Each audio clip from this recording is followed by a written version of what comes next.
Hey guys, welcome back to my channel. So today I thought I would do a boring video because we all love those. No, I thought I would do a Q&A because I wanted to do these like right when this is like my new YouTube notebook. I used to use it to write letters to my boyfriend when he was in boot camp, but now we talk like on the phone, so I don't really use it for that anymore. And it came in we got it from this home goods store, I think, Home Goods. And it came in a pack with this one. They were both $3 together, and it was like a pack like this. I use this to take notes in church. These are all of like my church notes and stuff like that, but I love this one too.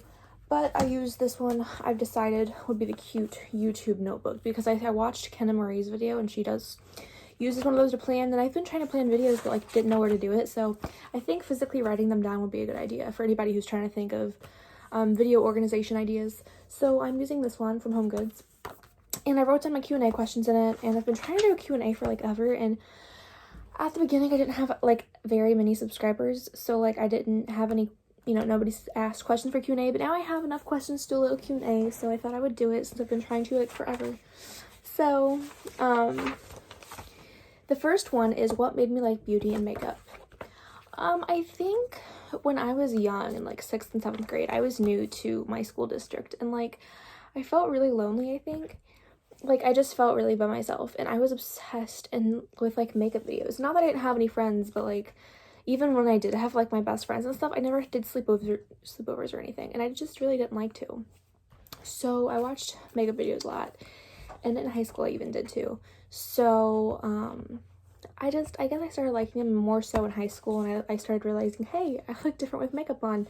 So I would say in high school I probably started liking it, and I liked it because it made me feel pretty, I guess. I guess that's a stereotypical cliche response, but it made me feel totally different than I felt when I didn't have it on, which is a good thing and a bad thing. You don't want to rely on makeup, but you don't want to totally not wear it and just think it's gross, What inspired me to start a YouTube channel?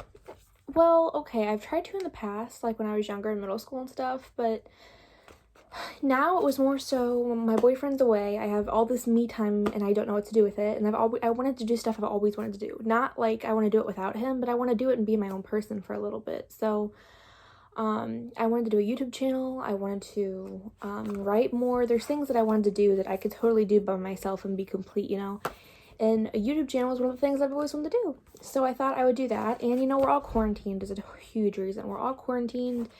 And I decided another huge reason I started a YouTube channel was because I decided during the quarantine that I want to be a nurse. And a big thing that I was so excited to do when I decided to be a nurse was watch all the nursing videos.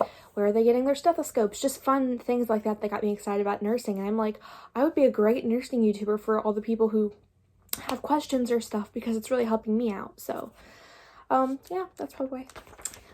Do I have a subscriber goal by the end of 2020? My goal, like ultimate goal, is 1,000, which is a very low goal, I know, but I wanted a 1,000. If I had 1,000, I'd be pretty happy for a while. But my goal for the end of 2020, I think, would probably be 700 followers or 700 subscribers. I would probably want 700 subscribers, and I want them to be authentic. I don't want to have subscribers and like, they're not authentic. They don't want to, comment. They just want to sub for sub. I hate sub for sub now. I used to do it. I did it for probably my first 150 followers, if I'm being honest, but there's no point in it. And now that my method now is to reach out to people whose content I genuinely have watched and liked on Instagram and be like, hey, I see that you make beauty content too. I see that you make music content too. Would you like to would you like to support me or sub me?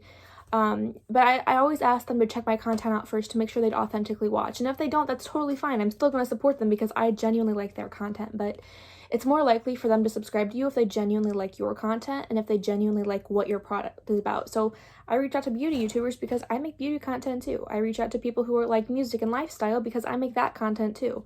So because they make it, that means that they probably like it, which means they're more likely to subscribe to you because they really want to see your content, if that makes any sense. So I would say that was a long speech, but I would probably say 700 by the end of 2020 is where I'm headed. Or hopefully headed.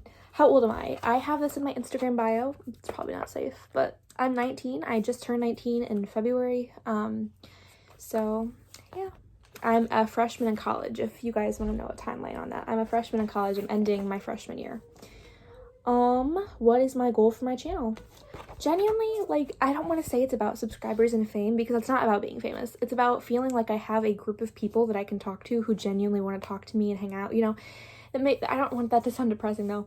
It's more like I really want a community of people who are going through what I'm going through, who connect with me, because I've never had a lot of close people who connected with me about makeup or about anything like that. So I want a community of people that I can talk to and that can talk to me and feel open to me, and like, you know, a bunch of online, like, people say like, oh, I have 1K online besties. Like, that's genuinely what I want this channel to be. So yeah. How do I feel about being an army girlfriend? That's a very broad question. I know that if you ask any army girlfriend, she's probably going to have a different response, or any military girlfriend for that matter, Navy, you know, Marines, whatever. And it's hard. It is hard a lot of the time. I'm not going to lie to you and say that it's easy. And, you know, when I was little and I would see, not little, but like 12, 13, I would see the army homecomings or the military homecomings and be like, oh my gosh, that'd be so cool to be a military wife or a girlfriend, because they could surprise me and surprise proposal and all that kind of stuff. And that stuff is really cool and really good, you know, but you don't think about the stuff that goes into that. You don't think about the year that you have to spend without them before the good homecoming can happen. You don't think about how they're being deployed and you have to wait a year and hope that they're okay, and it's angst to know when you're going to hear from them. You don't think about those things. So it's good and it's bad. For his sake, I'm happy that he left, because I feel like he would be in a bad spot if he stayed here. I think that, not bad spot, but I just don't think he'd have a spot, you know. I think he'd be staying here doing nothing. Like, I think this was what he was supposed to do, you know. That's like, if I didn't be a nurse, I'd be going through college not knowing what I'm doing, which sometimes is okay, but I feel like I have a purpose now that I know I want to be a nurse. So I feel like his purpose was not here, but not saying that we can't be together. Like, we're gonna get married eventually, but I'm happy that he did this, so that makes me want to be a military girlfriend, because we're still making it work. We're still happy together, you know.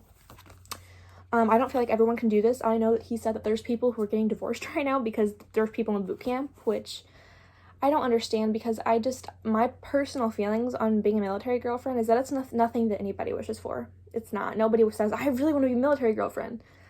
Nobody wishes that. But I like where he is now. I like who he is now. Anybody who has gone through boot camp will tell you, and anybody who has been close to someone who's gone through boot camp will tell you that they change when they're there. They change for the better, most of them. I mean, they have a good personality. Like, he has so much more confidence than I've ever seen him with. Like, it was a good change for him. It's hard for me, probably more hard for him. I mean, he's adjusting and stuff, but it's hard for me to live without him here. But, you know, it makes me realize I feel closer to him than I've ever felt. We've been dating for almost 2 years, and him being away in the last 3-4 months, we've been closer than we've ever been.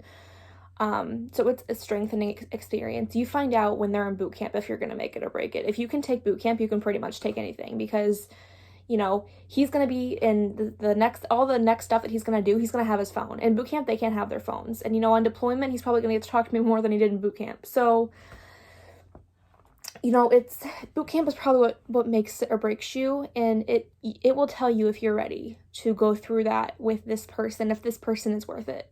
And luckily for me, I figured out it was worth it. But which I don't want to say I figured it out, because I always knew. Like, there was no doubt in my mind that I was going to leave because he's away. Like, not even. I mean, if you love the person enough, and if that's the right person for you, then there's not really how do you feel about being an army girlfriend. Like, it's how do you feel about that person to want to be an army girlfriend, you know? I mean, loving him makes me want to do this. So, my favorite and most hated part about being an army girlfriend, lots on both sides.